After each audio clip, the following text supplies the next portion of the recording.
बिस्मिल्लाहिर्रहमानिर्रहीम, अस्सलाम वालेकुम। लाइव डॉक्टर शाहिद मसूद के साथ मैं हूं सुमेरा सलीम। नाज़िम, फील्ड मार्शल सैयद आसिम मुनीर साहब ने कहा है कि भारतीय प्रॉक्सी वार अब छुपी नहीं बल्कि खुली जारियत में तब्दील हो चुकी है। दुश्मन की हर साजिश को नाकाम बनाएंगे, चाहे अंदरूनी हो या बैरूनी। दूसरी जानिब वज़ीर आज़म शहबाज शरीफ साहब ने कहा है कि बलोचिस्तान के लोगों के गिले शिकवे मिल बैठ कर दूर किए जा सकते हैं, लेकिन दहशतगर्दों को किसी सूरत बर्दाश्त नहीं किया जा सकता। इसके अलावा भी दीगर मौज़ूआत पर आज हम गुफ्तगू करेंगे। स्टूडियो में हमारे साथ मौजूद है डॉक्टर शाहिद मसूद। अस्सलाम वालेकुम डॉक्टर साहब। वालेकुम जी, आपको। डॉक्टर साहब, फील्ड मार्शल सैयद आसिम मुनीर साहब ने कहा है कि भारतीय प्रॉक्सी वॉर अब छुपी नहीं है बल्कि खुली जारियत में तब्दील हो चुकी है और दुश्मन की हर साजिश को नाकाम बनाएंगे, चाहे अंदरूनी हो या बैरूनी।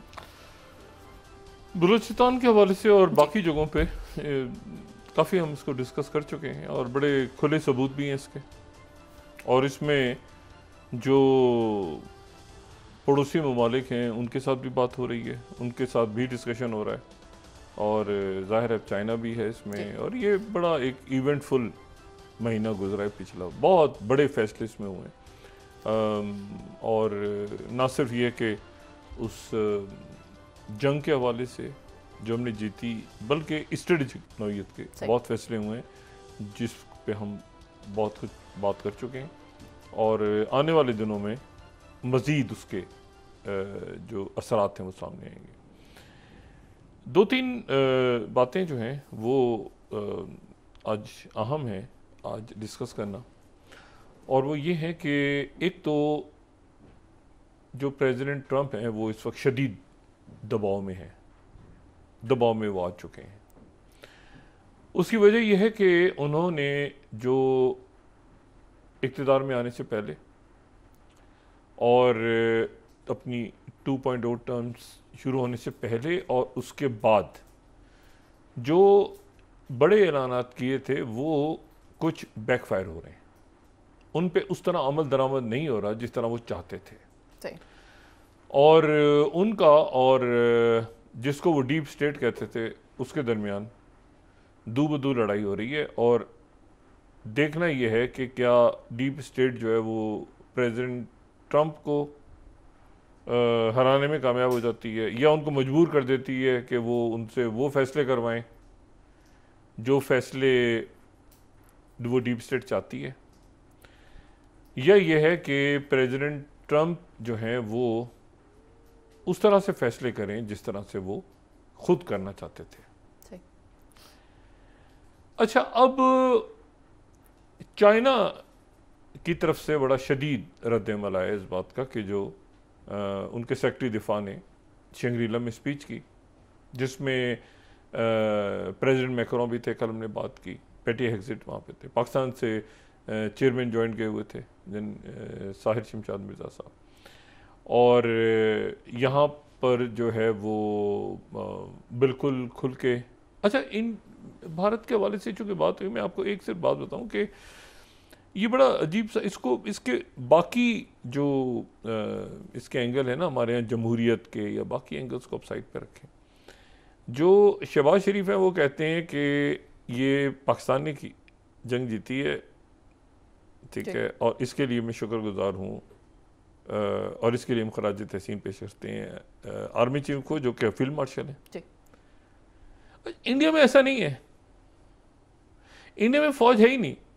इंडिया में जो भी कुछ है वो मोदी हैं, मतलब मोदी जो हैं, मैंने जंग जीती है, मैंने मारा है, मैं खा जाऊंगा, मैं ये कर दूंगा, मैं छलांग मार के पकड़ लूंगा, अंदर घुस जाऊं, मतलब जो भी कुछ है वो टार्जन वो मोदी हैं खुद, मतलब उनकी ज़ात के गिर्द ही सारा, मतलब बाकी जो है ना सारे फारिग लोग बैठे हैं उनके जो है ना वो 1.25 अरब लोग जो है वो वही आपको जो है वो उनके जो बिल बोर्ड लगे, मैंने कल भी बात की थी, बिल बोर्ड में कभी वो फौजी वर्दी में नज़र आते हैं, कभी वो जो है वो अजीब, मतलब मैंने जीता है, मैं करूँगा। अच्छा, उनके तस्वर नहीं कि हमारी फ़ौज भी है भाई, कहीं हमारे कोई और लोग भी हैं। अब देखें, आप यकीन करें वो तस्वीर ना आती ना, वो जिसमें वो मैच को लेके घूम रहा है वो उनका बंदा, तो हम पता ही नहीं चलता कि आर्मी चीफ कौन है, मतलब आर्मी चीफ को पता ही नहीं चलता। जो एयर चीफ है वो सामने आके उनको बात करनी पड़ गई, या वो जो CDS हैं उनको बात करनी पड़ी, वहाँ पे उन्होंने बात कर दी कि भाई हमारे जहाज़ गिरे हैं।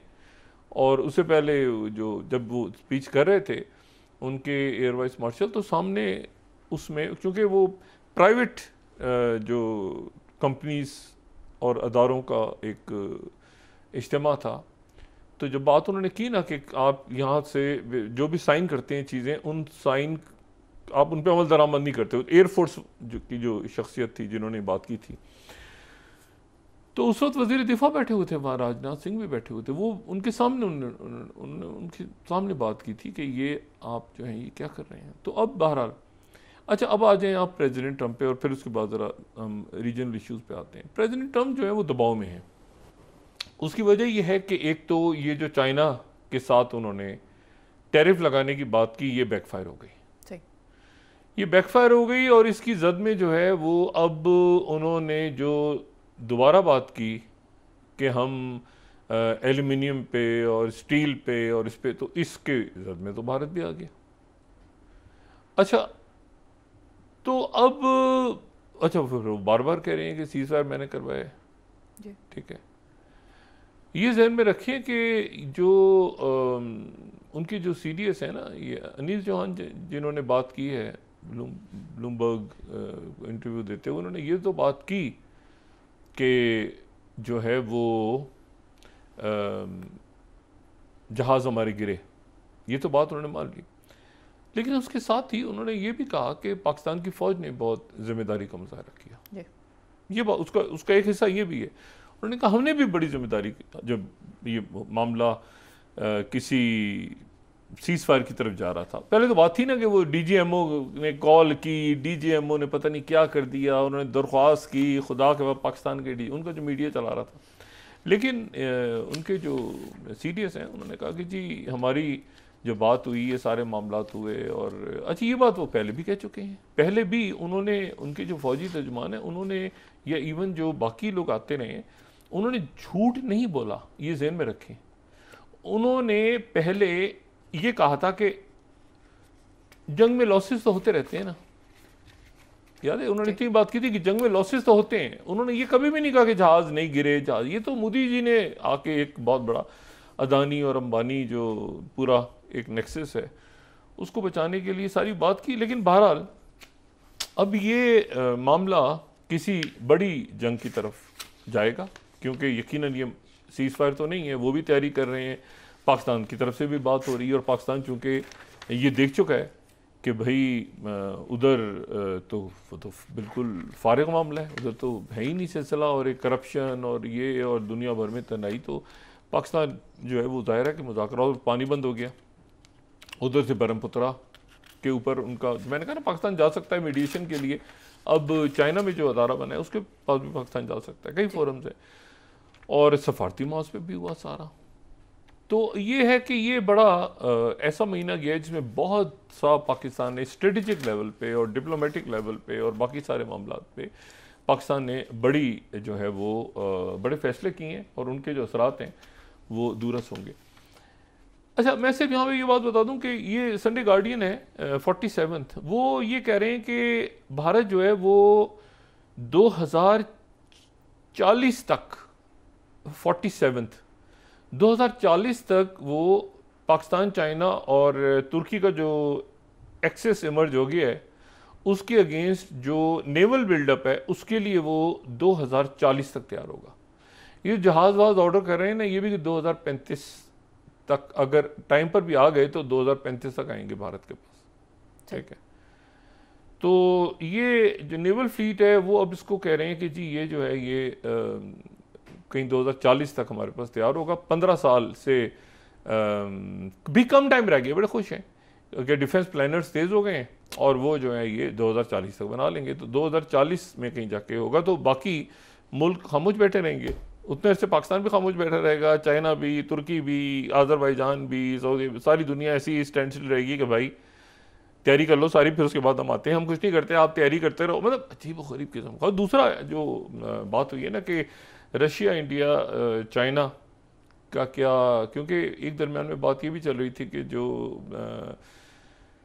रशिया की तरफ से बात हुई थी कि हम इंडिया और चाइना, यानी रशिया, इंडिया, चाइना जो RIC है, लेकिन इसके बारे में पहले मैं बात कर चुका था कि मोदी जी वहाँ नहीं गए, राजनाथ भी नहीं गए, बाकी लोग भी नहीं गए उनकी विक्ट्री परेड में, तो इतना आसान नहीं है वहाँ पे जाना। तो यूरेशियन टाइम्स का एक आर्टिकल मैं सजेस्ट करता हूँ, ये इसमें नज़र डालें 48 destined to fail why RIC aligns that Russia is promoting is unlikely to impress both China and India। वो पैड उन्होंने लिखा है कि ये पॉसिबल नहीं है कि रशिया जो है वो दोनों को इम्प्रेस करे, चाइना को भी और इंडिया को एक ही वक्त में। तो रशिया को एक जो है वो दोनों में से एक चुनना होगा, और यकीनन रशिया जो है वो एक स्ट्रेटेजिक पार्टनरशिप में जा चुका है चाइना के साथ, और चाइना के साथ वो जा चुका है, और वो इंटरनेशनल ऑर्डर जो ऊपर नीचे हो रहा है, रूल बेस्ड ऑर्डर या जो भी 1945 का, उसको वो ख़त्म करने में उसका एक अहम रोल है। अच्छा, अब मैं जो बात कह रहा हूँ कि ट्रंप क्यों दबाव में है, उस पर आते हैं। ट्रंप 3-4 वजूहत की बुनियाद पे दबाव में है। पहला तो ये है कि यूक्रेन की जंग जो है वो ख़त्म नहीं हो रही, और जो जिसको वो डीप स्टेट कहते हैं, या जिसको वो मिलिट्री इंडस्ट्रियल कॉम्प्लेक्स आइजनहावर की ज़बान में कह लें, या ये कि वो जो प्रॉफिट कमाते हैं जंगों से या बाकी, वो इतनी आसानी से इस जंग को ख़त्म नहीं होने दे रहे, जिसमें एक बहुत बड़ी कोशिश जो है वो प्रेसिडेंट पुतिन को असैसिनेट करने की भी हुई है हालिया दिनों में। अच्छा, कल मुज़ाकरात होने हैं, 2 तारीख है, और इस्तांबुल में मुज़ाकरात होने हैं, ठीक है। और ये वो मुज़ाकरात हैं जिसमें दोनों तरफ से टीम्स का ऐलान हो गया है। तो वहाँ से तो व्लादिमीर मेदिंस्की, ये पहले भी जो उनके प्रेसिडेंशियल एड थे, ये प्रेसिडेंट पुतिन के डिप्टी फॉरेन मिनिस्टर हैं मिखाइल गोलाजिन, और डिप्टी डिफेंस मिनिस्टर हैं अलेक्जेंडर फोमिन। और इम्पॉर्टेंट बात इसमें यह है कि इसमें जो है वो मिलिट्री इंटेलिजेंस के डायरेक्टर भी हैं, आइगोर कोस्नकोव।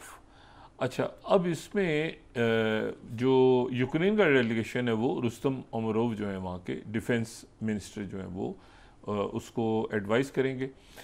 अब इसमें जो है वो अमेरिका तो नहीं आ रहा, लेकिन वहाँ पे बरतानिया, फ्रांस, जर्मनी, उनके कुछ सिक्योरिटी एडवाइज़र्स पहुँचेंगे। अब उनको अंदर रशिया आने की इजाज़त देता है नहीं देता, लेकिन वो पहुँचेंगे ज़रूर। कौन कौन से? जर्मनी, फ्रांस, और ये जो इनके कुछ डेलीगेशन वहाँ पहुँचेंगे। और वो अगर उस मुलाकात में नहीं भी बैठे, तो उनको नहीं भी अगर इजाज़त दी रशिया ने बैठने की, तो वो यूक्रेन के लोगों से जरूर मिलेंगे। और टर्की तो जाहिर है नेटो का हिस्सा है, टर्की तो वेलकम करेगा। तो वो शायद एक डेलीगेशंस कुछ इन 2-3 मुल्कों के पहुंच जाएं। अमेरिकन शायद पहुंचें, शायद अमेरिकन ना पहुंचें, देखना है कि कल वहां पे क्या होता है। लेकिन उससे पहले इंतहाई कशीदगी, इतने ज़्यादा हमले और सेबोटाज और धमाके, और उससे यूक्रेन भी गूंज रहा है, ठीक है। और रशिया में कल रात को जो है उनका एक बड़ा अहम इलाका है जो कि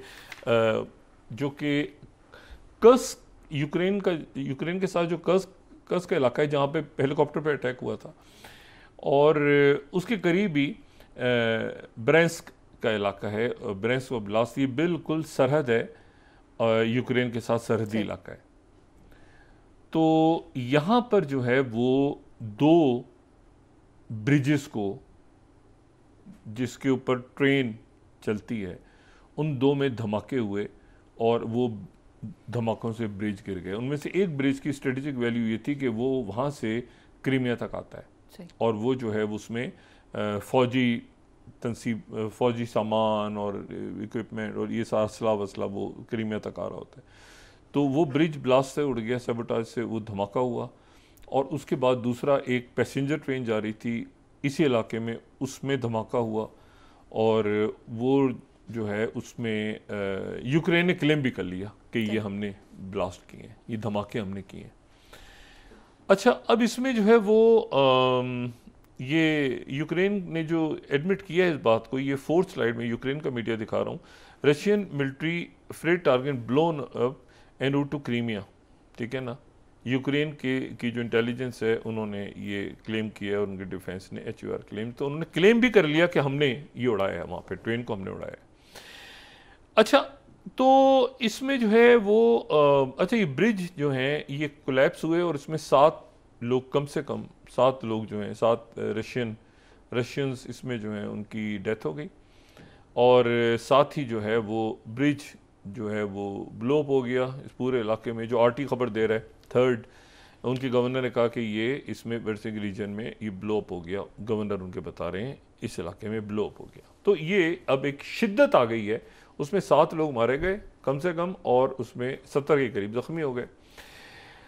अब इसमें इशू ये सारा कि ये हो गई है बात शदीद तर, उधर से भी अटैक हुए। और उमी का जो इलाका है, उमी ओब्लास्ट, जिसके बारे में हम पहले भी बात कर चुके हैं, बफर जोन, वो तकरीबन रशिया ने अपने पास ले लिए। और अब ये रशिया ओडेसा का जो इलाका है वो भी, जो कि कोस्टल लाइन है, वो भी तेज़ी के साथ रशिया वहाँ पर भी आगे पेशकदमी कर रहा है। अब इस तल्ख माहौल में कल मुज़ाकरात होने जा रहे हैं टर्की में, और ये वो मुज़ाकरात हैं जिसमें रशियंस ने एक मेमोरेंडम पेश करना है और ये कहना है कि जी आप तस्लीम करें सारे इलाकों को। ज़ेलेंस्की किसी मूड में नहीं है, ठीक है। और ज़ेलेंस्की को एक बड़ी इस वक्त सपोर्ट मिली है, अनयूजुअल सपोर्ट, अनयूजुअल तो नहीं, काफ़ी अरसे से एक और वो लिंडसे ग्रैहम जो है वो उनके पुरानी डीप स्टेट के नुमाइंदे कहलाते हैं, पुराने सिस्टम के आदमी हैं, और वो रिपब्लिकन हैं और सेनेटर हैं। और उन्होंने जो है एक बिल रिचर्ड ब्लूमेंटल के साथ, जो कि डेमोक्रेट हैं, उन्होंने एक बिल पेश किया हुआ है जो अगले हफ्ते शायद कांग्रेस में पेश हो जाएगा। और उस पर 80 या 81 ऑलरेडी दोनों पार्टीज़ के बाईपार्टीजन उस पर सेनेटर जो है वो साइन कर चुके हैं, और वो है रशिया के ऊपर पाबंदी लगाने का। और रशिया पे पाबंदियां मजीद लगाने का, यानी मजीद पाबंदियां क्या लगी, पहले तो लगी हुई हैं, अब उन मुल्कों में लगेंगी जो रशिया के साथ तिजारत करते हैं, उन पे 500% टैरिफ आयद होने की का बिल है। बिल ये है कि 500% टैरिफ आयद हो जाए। प्रॉब्लम ये है कि रशिया की बहुत सारी चीज़ें अमेरिका में अभी भी आती हैं, और अगर ये हम सिर्फ LNG देखें, ये 2025 के पहले 15 दिन में, तो थर्ड स्लाइड अगर हम दिखाएं तो रशियन LNG अभी तक जो है वो ये 837.3 टन या इससे ज़्यादा जो है, ये सिर्फ 15 दिन में ये यूरोप गई है LNG। कहाँ से? रशिया से, ठीक है। तो और ये 2025 का के पहले चंद दिन है, 2025 है ये, ठीक है। तो ये अब सवाल ये है कि तो धड़ाधड़ रशिया से जो गैस है और सारा, और उसके बगैर तो सर्वाइवल नहीं है, उनकी इंडस्ट्री नहीं चल पाएगी। और अमेरिका भी बहुत कुछ जा रहा है, ऑयल जो है रशिया का वो तो इंडिया भी जा रहा है, ठीक है। मेरा ख्याल है पाकिस्तान भी, शायद हमने भी एक बीच में कुछ किया था, ये पता नहीं हुआ हमारा क्या मामला था, लेकिन रशिया का ऑयल तो जा रहा है। चाइना जा रहा है बहुत ज़्यादा, ओपेक प्लस का मेंबर है वो। तो ये जो बिल है ये कहता है कि जी 500% मज़ीद टैरिफ आयद कर दिए जाएं अगर कोई भी ऐसा मुल्क जो मुल्क रशिया के साथ तिजारत करे। अच्छा, अब ये प्रेसिडेंट ट्रम्प चाहते हैं कि पुतिन से मुलाकात हो जाए, लेकिन एक तरफ ज़ेलेंस्की ने जंग बढ़ा दी है। ये अब उनको इंटेल कौन दे रहा है कि यहाँ पे अटैक करो, यहाँ पे अटैक करो, असला कौन दे रहा है? क्या प्रेसिडेंट ट्रम्प दे रहे हैं? प्रेसिडेंट ट्रम्प ने तो कहा हुआ है कि मैंने रोका हुआ है, पुतिन से मैंने मिलना है, बात करनी है, फिर ये कौन? और दूसरी जो बात है वो मेरे लिए ज़्यादा हैरान कौन है भी, वो ये है कि थोड़ी देर पहले यूक्रेन ने दावा किया है कि उन्होंने रशिया के 40 जहाज़ उड़ा दिए हैं। अच्छा, 40 जहाज़ उन्होंने तबाह कर दिए हैं, 40 और ये जो 40 जहाज़ उन्होंने तबाह किए हैं वो कहते हैं कि हमने ये साइबेरिया में तबाह किए हैं, सर्बिया में नहीं। सर्बिया तो कल मैं डिस्कस किया था, मुल्क है सर्बिया, तो यूगोस्लाविया से। साइबेरिया वो है जो आर्कटिक के अंदर जो है ना, ये कोई पॉलिटिकल एंटिटी नहीं है। ये साइबेरिया बिल्कुल आप समझ लें कि जो नॉर्थ यानी एशिया, ये जो बड़े आज़म एशिया या यूरेशिया, इसका जो नॉर्थ इलाका है ना एशिया का, यूरोप का नहीं, एशिया का जो नॉर्थ, सबसे ज़्यादा नॉर्थ इलाका है ना आर्कटिक का, वो साइबेरिया है। वो जहाँ -45 और -60, और वहाँ पॉलिटिकल एंटिटी है नहीं, बहुत ज़्यादा, कोई 1 मिलियन मुरब्बा किलोमीटर से ज़्यादा, और वो बहुत बड़ा इलाका है आर्कटिक। तो आर्कटिक के पास तो वो वहाँ पर वो कहते हैं कि साइबेरिया में जो जहाज़ खड़े थे, वो साइबेरिया में हमने 40 जहाज़ उड़ा दिए अभी। तो इसका मतलब है कि वो तो 1800 किलोमीटर या पता नहीं कितने किलोमीटर डीप जाके उन्होंने स्ट्राइक की है। अगर ये दावा दुरुस्त है उनका, रशियंस कह रहे हैं कि ये फजूल बात है, ये बिल्कुल प्रोपेगेंडा है मगरबी मीडिया का और यूक्रेन का, लेकिन ये बात क्लेम करना ही बहुत है। इस वक्त वो कहेंगे 40 जहाज़ हमने उड़ा दिए यूक्रेन, सुबह मुलाकात होनी है उनकी।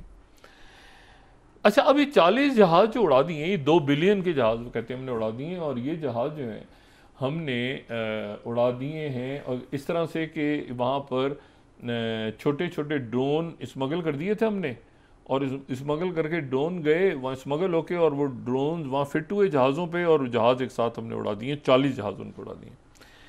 अच्छा, ये अब मैंने आपसे कहा ना कि ये क्लेम सही है गलत है जो भी है, लेकिन बहरहाल ये क्लेम है, और मैं यहाँ स्काई न्यूज़ को कोट कर रहा हूँ 43rd, more than 40 Russian bombers hit in attack after drone smuggle into Russia. Ukraine दावा कर रहा है, दावा चूंकि यूक्रेन कर रहा है और बड़ा संजीदा दावा है, इसलिए हम यहाँ पे जो है इसको बता रहे हैं।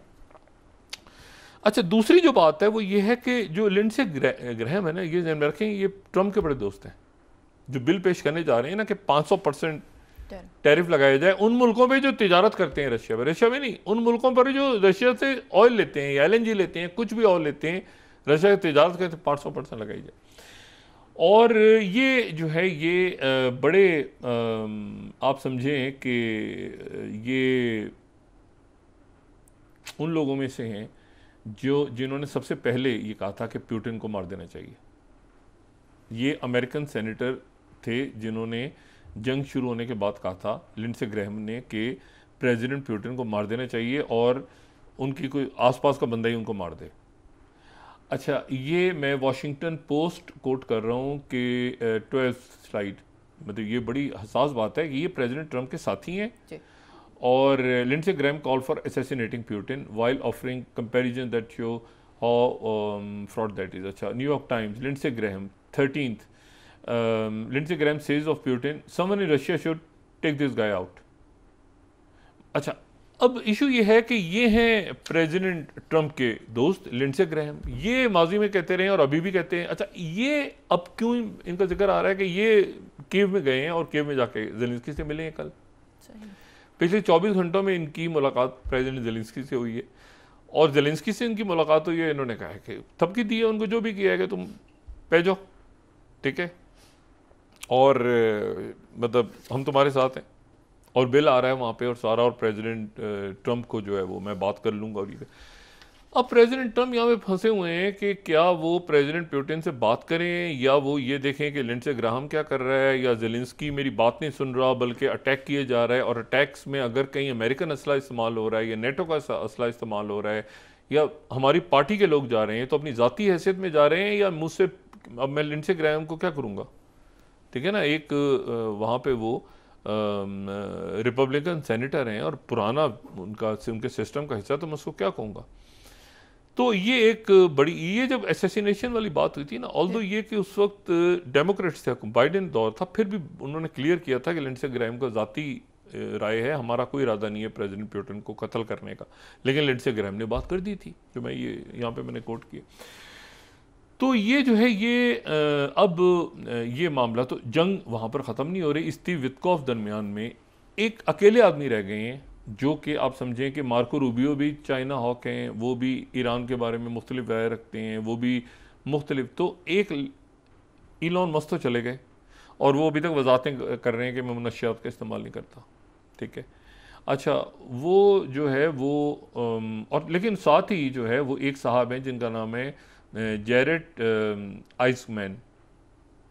जेरेड आइसमैन जो है ये एक बिलियनर है, बिलियनर, और ये जो है ये इलॉन के दोस्त भी, और ये पहले प्राइवेट अमेरिकन जिन्होंने जो है वो जो एस्ट्रोनॉट बने, यानी खला में गए, पैसे दे के खला में गए और वहाँ पे इन्होंने वॉक भी की, और इलॉन के दोस्त और बिलियनर, इनको इलॉन मस्क ने कहा कि नासा का हेड लगाना है, और ये अप्रूव भी हो गया, नाम भी चला गया, सेनेट के अंदर हेयरिंग अभी होने वाली थी चंद दिनों के बाद, ट्रंप ने इनका नाम वापस ले लिया। ये इलॉन मस्क के बड़े गहरे दोस्त, और ये स्टार लिंक और बल्कि इन्होंने कुछ दिन पहले ये भी कहा था कि मार्स के ऊपर जो सारा होगा उसको मैं हेड करूँगा, उस पूरे प्रोजेक्ट को। नासा बड़ा उनकी, नासा 18,000 लोग नासा में काम करते हैं। उन्होंने कहा कि नासा का जितना प्रोजेक्ट है इसको मैं देखूँगा और मैं इसको, मतलब बहुत इन्होंने जो है ना इसमें इंटरेस्ट ले रहे थे कि नासा के सरबराह का मुझे ओहदा मिल जाए, और ईलॉन इनके लिए प्रॉपर लॉबिंग कर रहे थे। तो इनका नाम जब हियरिंग होने वाली थी सेनेट में इनकी, कांग्रेस के सामने, तो उसमें इन्होंने इनका नाम, ट्रम्प साहब ने विड्रॉ कर लिया, इनका नाम ही निकाल दिया उसमें से। ये इलॉन मस्क के, तो इलॉन मस्क को पहला धचका ये लगा कि उनका बंदा जो है अब वहाँ पे नहीं जा रहा, ठीक है। और अगर नासा में उनका बंदा नहीं जा रहा तो इसका मतलब ये हुआ कि आगे जो स्टार लिंक है और बाकी सारे उनके जो प्रोजेक्ट्स हैं, जो सैटेलाइट्स के हवाले से, इसके हवाले से, अगर कोई ऐसा बंदा आ जाता है जो बिल्कुल ये बात समझता है कि ट्रम्प और इलॉन मस्क का झगड़ा हुआ आपस में, और ट्रम्प की बात सुनता है, तो इलॉन मस्क को वो हेड ऑन लेगा। और मैं आपको ये भी बात बताऊं कि प्रेसिडेंट ट्रम्प बहुत ज़्यादा खुश नहीं है इस बात से कि इलॉन मस्क के पास एक्स है, या ट्विटर या एक्स के वो मालिक हैं। प्रेसिडेंट ट्रम्प को ये मशवरा दिया जा रहा है कि ये आप एक्स जो है ना, इससे भी अपने आप को डिस्टेंस करें और आप कोई दूसरा प्लेटफॉर्म देखें। तो इसीलिए वो आपने देखा होगा कि वो एक्स पे नहीं आते बल्कि वो सोशल ट्रुथ पे आते हैं। सोशल ट्रुथ जो है वो उनका अपना है। सही। ये इसमें उनके अपने शेयर्स हैं, ये ध्यान में रखें कि जो सोशल ट्रुथ, वो आपने देखा है कि वो सोशल ट्रुथ पे अपना मैसेज डालते हैं। सोशल ट्रुथ उनका अपना, उसको ये जो है ये डोनाल्ड ट्रम्प का अपना उनका जो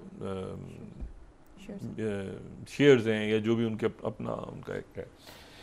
अच्छा, तो बात यह है कि तो वो ट्वीट तो भी करते हैं, लेकिन उसके ऊपर वो ज़्यादा हमेशा वो ट्रू सोशल पे जाके वो मैसेज उसी पे डालते हैं। तो एक बात यह है कि क्या ये जंग जारी रहेगी या ये जंग ख़त्म होगी यूक्रेन की? ख़त्म होगी तो किस शक्ल में होगी? क्योंकि रशिया तो किसी सूरत रशिया, देखें अगर 2-3 साल 4 साल खींच लिए, इसमें बर्बाद तो होगा यूक्रेन, इलाके भी निकल जाएंगे, असला बहरहाल ट्रंप ने देना है। और ट्रंप ये नोट भी कर रहे हैं कि मुझे, देखें ना, ट्रंप को नहीं बताया गया था कि पुतिन पे अटैक हुआ है। वो पूछ रहे थे कि भाई क्या हुआ है, पुतिन पे अटैक हुआ है? जी पुतिन पे अटैक हुआ, आपको नहीं पता? मीडिया के लोगों ने बताया। तो उनको इल्म नहीं था इस बात का, जहाँ से ये सवाल पैदा होता है कि क्या उनको इंटेल ब्रीफ दी जा रही है कि नहीं दी जा रही, ठीक है, और किस हद तक उनको दी जा रही है, किस हद तक आगाह किया जा रहा है। अगर ये जो जंग है ना, ये फैसला कौन इसलिए होगी कि इसके नतीजे में नेटो का फैसला होगा, इसके नतीजे में EU का फैसला होगा, इसके नतीजे में ये तय होगा कि जो पैटी हेग्जिट कह रहे हैं कि हम जल्द से जल्द ख़त्म करके यूरोप की जंग और मिडल ईस्ट की जंग, हम जल्द से जल्द एशिया में आना चाह रहे हैं, जो उन्होंने बात की है सिंगापुर में, क्योंकि हमारी असल थ्रेट जो है वो तो है चाइना। सवाल यह है कि अगर वो उलझ गए यूरोप में, और अगर वो ये यूक्रेन की जंग में उलझ गए और वहाँ ब्लीड होते गए अमेरिकन्स, ठीक है, और गज़ा के अंदर भी मामला अजब हैं, वो उस पर आप वक्फा लें, फिर उसके बाद मैं बात करता हूँ, अजीब सूरत हाल है।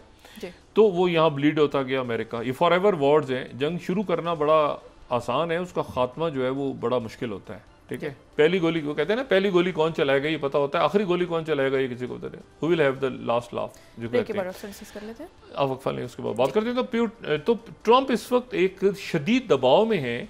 उन्होंने कहा ना, आज या कल में मैं ऐलान कर दूंगा कि सीज फायर का, ठीक है, लेकिन अभी जो हम बात कर रहे हैं तो हूतीज ने फिर अटैक कर दिया। पूरे के पूरा जो इसराइल है वो गूंज रहा है, सायरन बज रहे हैं, और हूतीज ने फिर अटैक कर दिया। दोबारा क्यों किया, वक्फा लें, उसके बाद बात करते हैं। नाज़रीन वापस आते हैं छोटे से ब्रेक के बाद।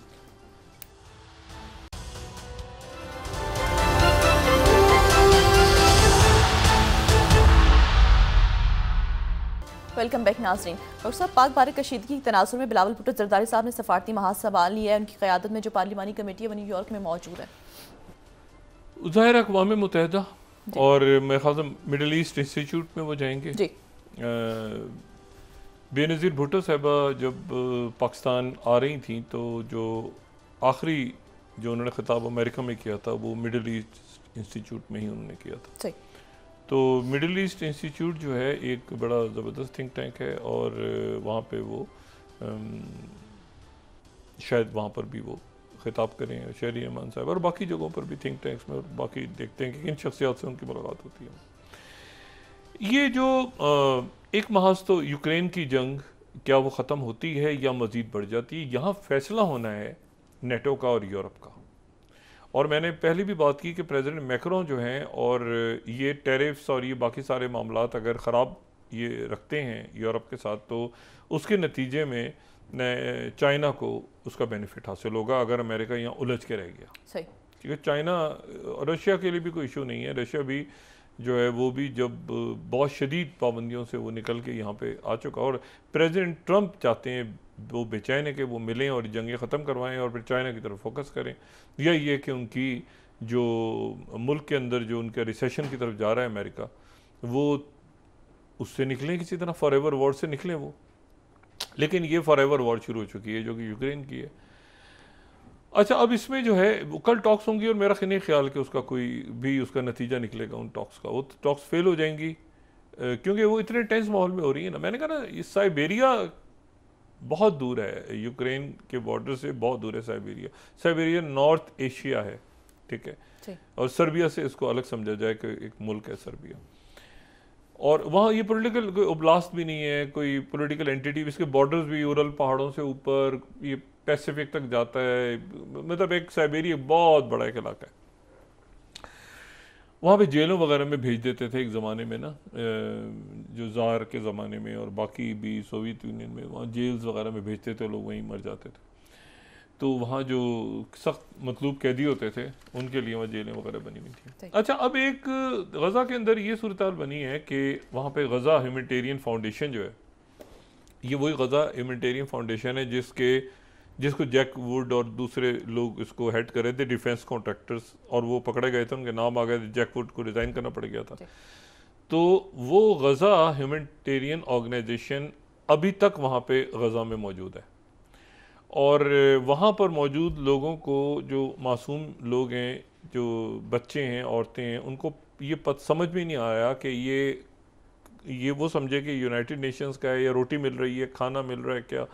तो वो आगे वहाँ पे गए रोटी और खाना और अपना जो सामान लेने के लिए। तो वो जो लोग वहाँ मौजूद थे, उन्होंने उन पे गोलियां चला दी, बगैर वजह की गोलियां चला दी। मतलब उसमें छोटे बच्चे, औरतें जो जिनके हाथों में खाली बर्तन थे, उन पे गोलियां चला दी, और 50 के करीब वहाँ पे बच्चे और औरतें शहीद हो गए। अच्छा, अब ये वाकया अभी पेश आया थोड़ी देर पहले, यानी आज दिन में, और इस वाकये के ये उस वक्त पेश आया है जब दूसरा दिन भी गुजर गया, और हमास का ये कहना है कि ये जो एग्रीमेंट है ये बहुत अच्छा है। ये जो एग्रीमेंट है जिसकी हमने कॉपी भी दिखाई, ये बिल्कुल यही मुसव्वदा है इसका ओरिजिनल, हम जो उसको दिखा रहे हैं कई दिन से, कि 60 दिन का सीज़फायर ड्यूरेशन, और 10 कैदी जो हैं वो एक मरहले पे रिहा हो। तो उसने हमास ने इसको मुसव्वदे को रद्द नहीं किया। उन्होंने ये कहा है कि जी, इसमें पहली बात तो ये कि परमानेंट सीज़फायर कहाँ पे है। ये अगर 10 जो है ये कैदी जो हैं वो हमने रिहा कर दिए, और 10 कैदियों के रिहा करने के बाद इसराइल ने, जैसे कि पहले जनवरी में हुआ था, एक मरहला ख़त्म हुआ था, तो उन्होंने बहाना छेड़ के वो दिन है और आज का दिन है, वो कत्लेआम जारी है, तो फिर कत्लेआम शुरू कर दिया नेतन्याहू ने। तो अमेरिकन गारंटी इसको परमानेंट सीज फायर का ऐलान करें, इसमें 60 दिन का नहीं करें, इसको परमानेंट सीज फायर का करें। एक तो उनकी तरफ से ये बात हुई है कि इसको परमानेंट करें या 7 साल के लिए करें, जो आपने हमसे वादा किया था। इन्होंने इसको मुस्तरद नहीं किया। इन्होंने, हमास ने आगे से कहा है कि भाई हमें गारंटी दें कि ये दूसरा मरहला जो आप कह रहे हैं, पहला मरहला जो खत्म हो गया था तो उसके बाद तो इतना बड़ा गैप आ गया, वो जनवरी से खत्म है, उसके बाद तो कत्लेआम जारी है, तो क्या गारंटी है कि इसके बाद नेतन्याहू दोबारा कत्लेआम नहीं शुरू करेगा। तो इसको परमानेंट सीज फायर का रंग दें, इसको परमानेंट करें। 6 साल 7 साल जिस दौरान ये कंस्ट्रक्शन होनी है, सारा कुछ होना है, नई पॉलिटिकल जो वहाँ पे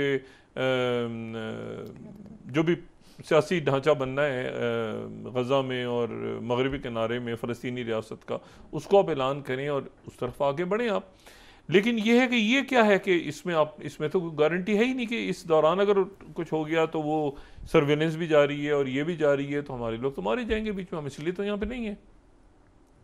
इसके ऊपर जो है वो स्टीव विटकॉफ ने बड़ा सख्त ट्वीट कर दिया और उन्होंने जो मैसेज किया वो मैसेज की फोर्थ स्लाइड अगर मैं दिखाऊं तो उन्होंने कहा, I receive the Hamas response to United States proposal, it's totally unacceptable and only takes us backward. बड़ा उन्होंने डिप्लोमेटिक अंदाज में बात की कि ये पीछे की तरफ ले जाएगा। Hamas should accept the framework proposed we put forward as the basis for proximity talks which can begin immediately this coming week। अच्छा, फौरन शुरू हो सकती हैं। This is the only way we can close a sardine ceasefire deal in coming days in which half of the living hostages, half of those, ये वही सारी बात, ठीक है।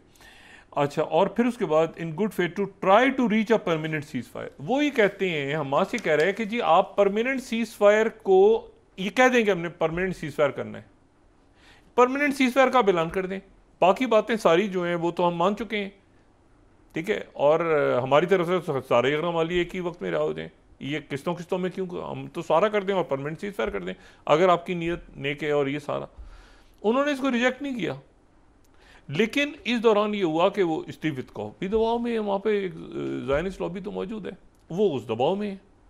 और वो जो है वो मैंने आपको बताया कि वॉर इंडस्ट्री बहुत बड़ी इंडस्ट्री है जिसमें सिर्फ असला नहीं होता, असलहा नहीं होता सिर्फ उसमें, ये बात में पहले भी डिस्कस कर चुके हैं, उसमें जो है बहुत कुछ होता है, ठीक है। उसमें अद्वियात और इनोवेशन और टेक्नोलॉजी और आगे पीछे दाएं बाएं और पेट्रोल की ज़रूरत है और इसकी ज़रूरत है और उसकी ज़रूरत है। तो जंगों के दौरान जो है वो इनोवेशंस भी हमेशा तेज़ होती हैं, बात हम पहले भी कर चुके हैं। ये ब्लड बैंक और ये फ्रोज़न फूड और ये सारे जो कंसेप्ट हैं ये हमेशा, और बहुत सी इजादात बड़ी बड़ी जो इन जंगों के दौरान ही निकली हैं। अब ये देखें ना, जंग के दौरान ही कितना अभी ये जो मार्का हुआ है इसमें कितनी टेक्नोलॉजी सामने आई है ना, कि कौन सी टेक्नोलॉजी कहाँ पे ज़्यादा, कौन टेक्नोलॉजी में आगे है। ये इंडिया के साथ जो पाकिस्तान की जंग हुई है, तो इसमें तो बात ये सारी कि वो यहाँ पे मामला रुका हुआ था, तो स्टीव विटकॉफ जो है उन्होंने उससे में बात की। अच्छा, साथ ही वहाँ पे ओमान के थ्रू वो भी रिसीव हो गया ईरान को, कि जो प्रपोजल है उनका, ठीक है, कि इसको वो प्रपोजल ईरान ने कहा है कि हमें मिल गया है और अब हम इसे गौर कर रहे हैं। लेकिन ये कि इसी दौरान ही कत्लेआम हो गया, गज़ा के बच्चों का कत्लेआम हो गया, और उस वक्त हुआ जब सऊदी अरेबिया के साथ साथ जो है वो यहाँ पे सऊदी अरेबिया और मिस्र और ये सारे जो लोग हैं ये जाने की कोशिश कर रहे थे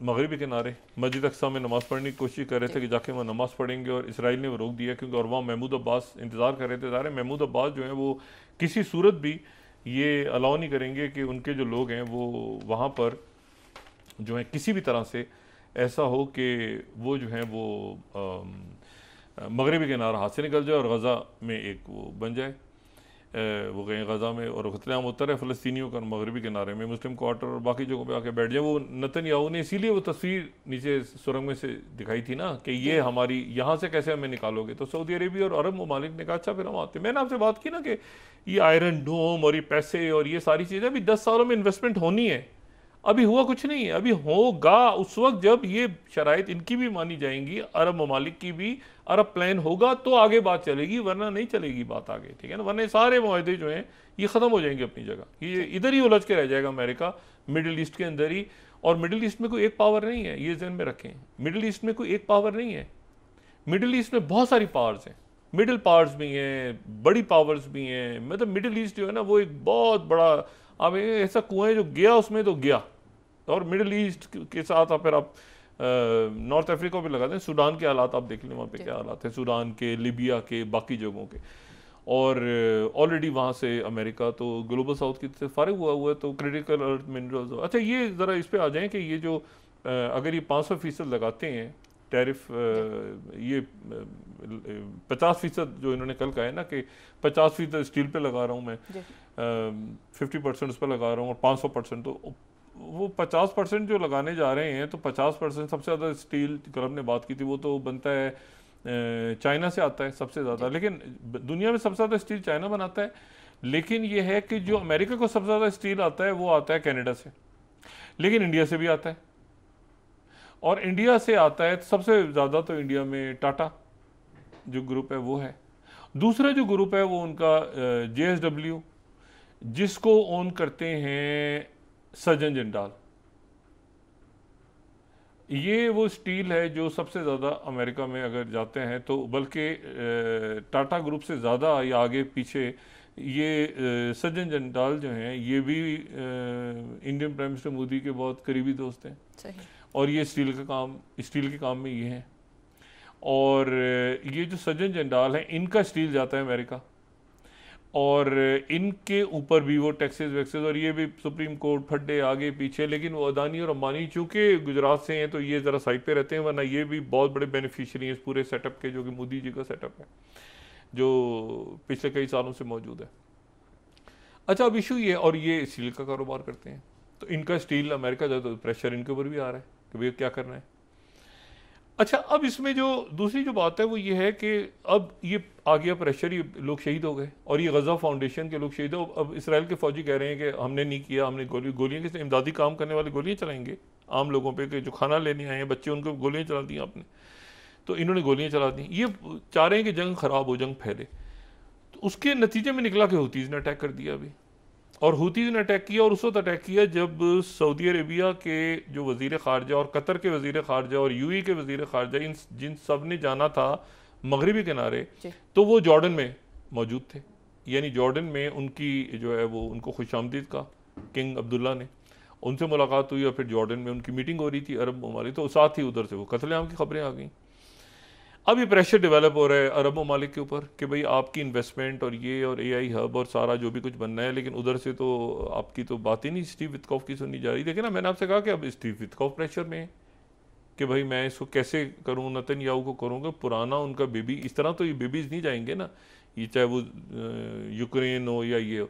अच्छा, चाइना पीछे है और पैती है एग्जिट कह गए हैं कि यहाँ से रेट बढ़ाओ, माल अपना अपना सब डिफेंस एक्सपेंडिचर बढ़ाओ अगर आप लोग चाहते हो कि अमेरिका आपकी हिफाजत करे। अमेरिका भाई क्या हिफाजत करेगा आके? अभी अमेरिका के इंडोनेशिया की लड़ाई हो जाए, मलेशिया की लड़ाई हो जाए, खुदा न खास्ता चाइना के साथ, तो अमेरिका की फौजें आएंगी यहाँ पे क्या? तो मसला ये है कि वो कह रहे हैं डिफेंस बजट बढ़ाओ। अच्छा, डिफेंस तो चाइना का इस पर रिएक्शन है बड़ा महसूस था कि मतलब एक नॉन सीरियस सा हैं बातें और अपने उसमें रहें, और ज़्यादा मतलब जैसे चाइना देता है जब आप, चाइना ने कोई ख़ास इसका रिस्पॉन्स नहीं दिया। लेकिन चाइना इस पूरी सूरत को देख रहा है कि ये तो फिर सकीन हो गए दोबारा यूरोप के अंदर। अच्छा, चाइना भी ये चाहेगा कि यूरोप के अंदर ही सकीन ही रहे ताकि यूरोप हमारे पास आए चाइना के पास, ठीक है। और चाइना जो है उसने यूक्रेन की मदद वगैरह बंद, चाइना ने तो एक पॉलिसी बिल्कुल ली हुई है।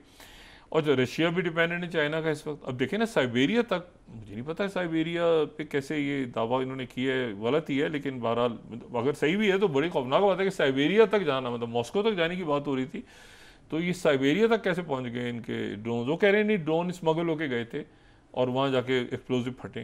तो ये भी समझ में नहीं आ रहा कि कैसे एक्सप्लोजिव इतने सारे गए और 40 जहाज तबाह हो गए। बहरहाल प्रोपेगेंडा भी हो सकता है वेस्टर्न मीडिया का, लेकिन बहरहाल ये प्रोपेगेंडा जो है ये अगर है तो बड़ा ख़तरनाक है। फिर उसके बाद ये कि 2010 में प्रोग्राम का अख्ताम करता हूँ मैं, वो गुफ्तगू का कि वो जहाज़ों का एक छोटा सा काफ़िला जो है वो तुर्की से निकला था, और वो जो है वो फ्रीडम फ्लोटिला के नाम से, और वो तुर्की से निकला था। और ये वो दौर था जब ब्लॉकेड हुआ था मुकम्मल तौर पे गज़ा का, और तुर्की से वो रवाना हुआ था, और उसके ऊपर जो है वो इसराइल की फोर्सेस ने फिर अटैक किया था, और वहाँ पे बहुत बड़ी तादाद में, काफ़ी बड़ी तादाद में वहाँ पे लोग शहीद हो गए थे जो तुर्की के इमदादी कारकुन थे। सही।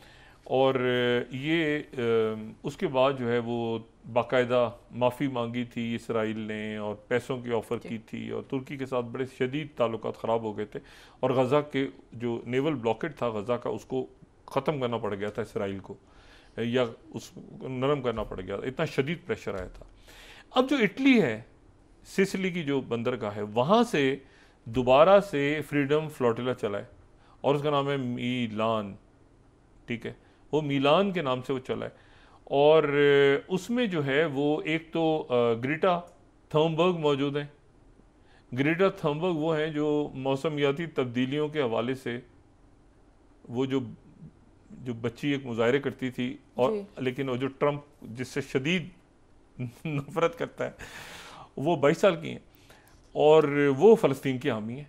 तो वो उस फ्लोटिला पे दोबारा वो इटली से वो पहुंच रहा है गज़ा, और उसमें इमदादी सामान और खाना पीना। अब देखना ये कि वो जहाज़ इधर पहुंचता है तो उस पर इसराइल क्या करता है।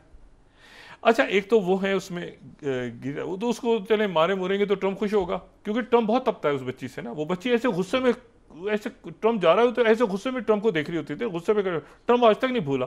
तो ट्रम्प अक़वाम मुत्तहिदा जा रहा है, बच्ची खड़ी देखा सामने, ऐसे बच्ची को देख ट्रम्प जो है ना भूला नहीं है कि ये बच्ची जो है ना, ये बच्ची को, ये 22 साल की हो गई बच्ची। सेकंड ट्रम्प 2.0 में ये फ़लस्तीन के, ये देखें आप एक्सप्रेशन देखें उसके कैसे देख रही ट्रम्प को घूर के, ठीक है।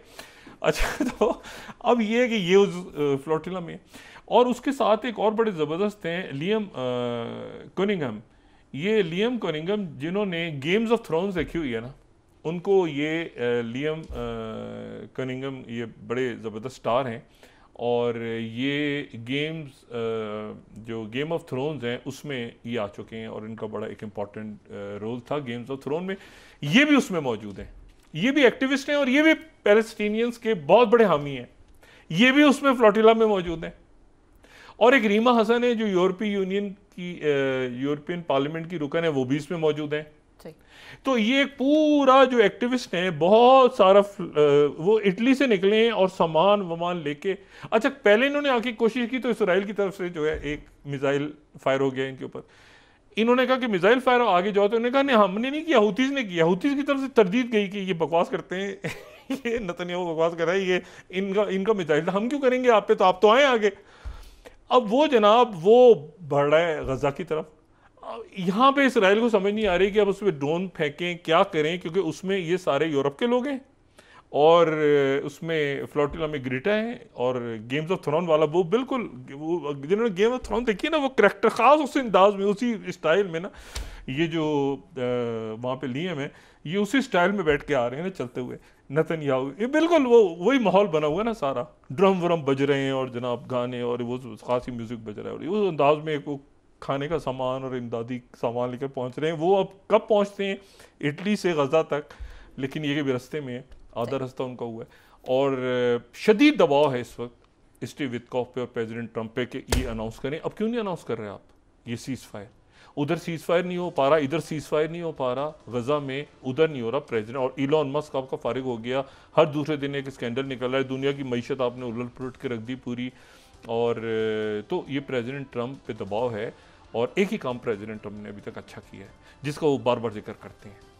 एक ही अच्छा काम किया उन्होंने कि पाक के उन्होंने इंडिया से कहा कि ये जहरीत बंद करो जी, पाकिस्तान से लड़ना बंद करो। एक ही काम चूंकि उन्होंने अच्छा किया है जिसका उन्हें अजर मिलेगा, सवाब मिलेगा, इसीलिए वो बार बार दोहराते हैं। और इस बात से उनको फिर ये वाहिद काम है जो उन्होंने किया है, वाहिद एटमी जंग होने से करने से जहरियत से उन्होंने रोक दिया है इंडिया को।